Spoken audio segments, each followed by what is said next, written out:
बच्चों हम करने जा रहे हैं कि से डिस्टेंस ट्रैवल लिखना चालू करेंगे। Distance travel in nth second, distance travel in nth second. ठीक, तो nth सेकेंड में कितनी डिस्टेंस ट्रैवल हुई जरा इस पे चर्चा करें। Of course one dimensional motion है। nth सेकेंड में कितना डिस्टेंस ट्रैवल किया इसको सीखिए। जैसे मान लीजिए कि हमारा जो ऑब्जेक्ट मूव कर रहा है, से सम ऑब्जेक्ट इज मूविंग, और इसका जो मूवमेंट है या इसका जो मोशन है that is for total n seconds. उसका मोशन है कुल n सेकेंड्स के लिए। ठीक है, अब अगर आपसे ये पूछें कि अपनी यात्रा के n सेकेंड्स में ये जो सबसे आखिरी सेकेंड है उसमें कितना मूव कर रहा है तो बताना है, तो कैसे करेंगे। तो इसकी जो इनिशियल स्पीड है से लिख दिया, इनिशियल स्पीड इज u, और इसका जो एक्सेलरेशन है दैट इज से a, वो a है। तो हमें ये बताना है, मोशन को ऑब्जर्व करना और ये बताना है कि लास्ट जो आखिरी सेकेंड है nth सेकेंड उसमें कितना मूव करता है। तो ये बहुत इजी रहता है, बट इसका एक फॉर्मूला है, तो उस फॉर्मूले तक हम कैसे पहुंचेंगे जरा गौर से समझ लीजिए। तो अगर ये पूछा जाए आपसे कि क्या आप ये बता सकते हैं कि कुल कितनी डिस्टेंस ने ट्रेवल करी। अच्छा, ये इसका of course one dimension motion है और जिस साइड इसकी इनिशियल स्पीड है उसी साइड इसका एक्सीलरेशन भी है ना। तो वैसा सब सिस्टम नहीं है कि बीच में रुक जाएगा पलटेगा, वैसा कुछ नहीं है। तो जिस साइड वो मूव कर रहा है उसी साइड वो एक्सेलरेट हो रहा है आगे। आप इसी एक्सप्रेशन को बच्चों डिस्प्लेसमेंट के टर्म्स में भी लिख सकते हैं, तो वो एक ही बात है। तो अगर हम s या ऐसे लिखें कि total distance travelled in n seconds, तो क्या रिजल्ट होगा। जैसे पूछा जाए कि टोटल डिस्टेंस ट्रेवल्ड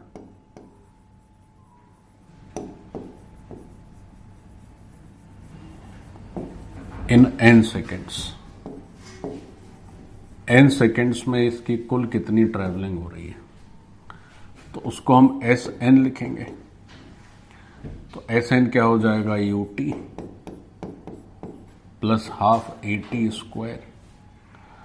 अब S का ये जो फॉर्मूला है ut plus half AT square, तो t की जगह तो n लिख दिया जाएगा।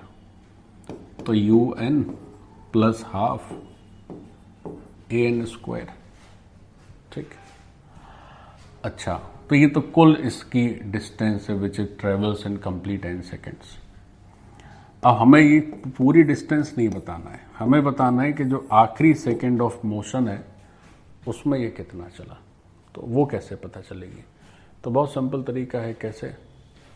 से मान लीजिए 10 सेकेंड तक ट्रैवल कर रहा है, तो पहले आप ये देख लीजिए कि 10 सेकेंड में कुल कितना चलता है। फिर आप ये देख लीजिए कि 9 सेकेंड में कितना चलता है। तो 10 सेकेंड में जितना ट्रैवल किया उसमें 9 सेकेंड की ट्रैवलिंग को सब्ट्रैक्ट कर दीजिए।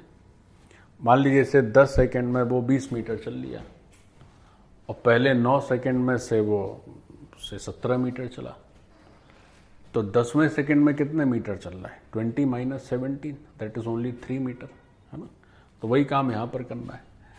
तो अगर हमसे पूछा जाए कि भाई हमें nth सेकेंड में बताना है, तो आप क्या कर लीजिए कि कुल आपने देख लिया कि कितना मूव हो रहा है n सेकेंड्स में।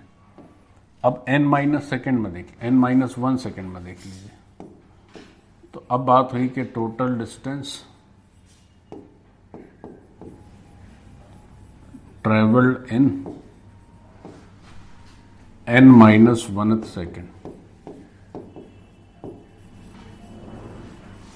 Total distance travelled in n minus 1th, sorry n minus 1th नहीं, कुल n माइनस 1 सेकेंड। तो total distance travelled in n-1 seconds. तो आप कैसे लिखोगे? तो आप लिखोगे Sn-1, तो ut, तो t हो जाएगा तुम्हारा n-1 plus half AT square, ऐसे।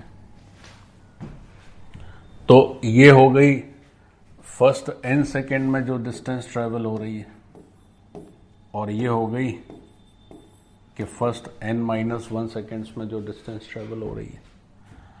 अब अगर आपसे ये पूछा जाए कि जो आखिरी nth सेकेंड है उसमें कितना मूवमेंट हुआ, तो that is the desired result. So total distance travelled in nth second, तो वो क्या लिखोगे? तो वो लिखोगे Sn में से Sn-1 घटा दीजिए, है ना। कुल जो डिस्टेंस चल रहा है उसमें 1 सेकेंड पहले तक जो डिस्टेंस ट्रेवल की उसको आप सब्ट्रैक्ट कर दीजिए, तो आपको पता चल जाएगा कि आखिरी सेकेंड में कितना मूवमेंट हुआ। तो जब आप इसको आप सब्ट्रैक्ट करेंगे, सॉल्व करेंगे, तो एक बेसिक फॉर्मूला है जो सभी बच्चों को पता होता है, u plus half a 2n-1। तो ये जो है हमारा आंसर है, u plus half a 2n-1। कई बार इसको ऐसे भी लिखा जा सकता है, u plus half a 2t-1, यानी tth सेकेंड में कितना मूवमेंट किया।